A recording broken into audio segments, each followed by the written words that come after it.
स्वागत है आपका। आपके साथ मैं हूं शिल्पा रावत। कैसे मौलाना मदनी का ट्रस्ट देहरादून में मौजूद 20 एकड़ जमीन पर लैंड जिहाद की साजिश रच रहा था।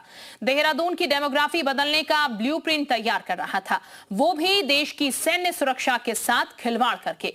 यकीन मानिए, जैसे ही जी मीडिया ने खबर दिखाई, 24 घंटे बाद उसका बड़ा असर ग्राउंड जीरो से सामने आया। देखिए इस एक्सक्लूसिव रिपोर्ट में।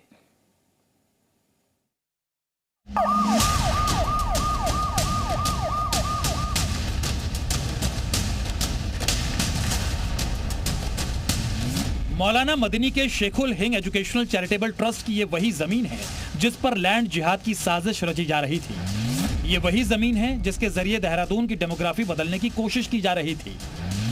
ये वही जमीन है जहां प्लॉटिंग के जरिए नाजायज तरीके से मुस्लिम बस्ती बसाई जा रही थी। मगर आज मौलाना मदनी के ट्रस्ट की जमीन पर पैमाइश की जा रही है।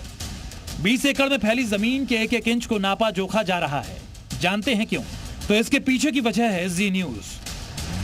आरोप है कि मदनी ने तमाम सरकारी नियमों को ताक पर रखकर ट्रस्ट की 20 एकड़ जमीन की पावर ऑफ अटॉर्नी किसी और को सौंप दी और फिर उस जमीन की प्लॉटिंग करते हुए मुस्लिम बस्ती बसाने की साजिश रची जाने लगी, वो भी देश की सुरक्षा से खिलवाड़ करते हुए।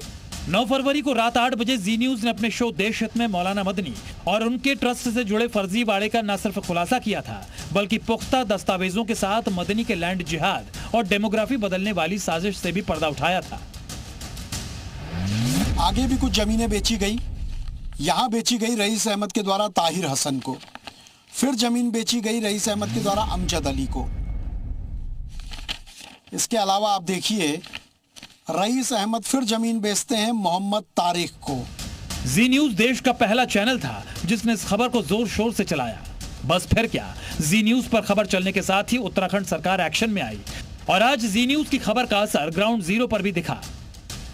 जो शेखुल हिंद एजुकेशनल ट्रस्ट की जमीनें हैं, अब उन पर प्रशासन लगातार, यहाँ प्रशासन की बड़ी टीमें पहुंची हैं और यहाँ पर इस जमीन को देखा जा रहा है कि पहले कितनी जमीन थी और अब किस तरह से जमीन है। क्या वन भूमि को पे कब्जा किया गया है?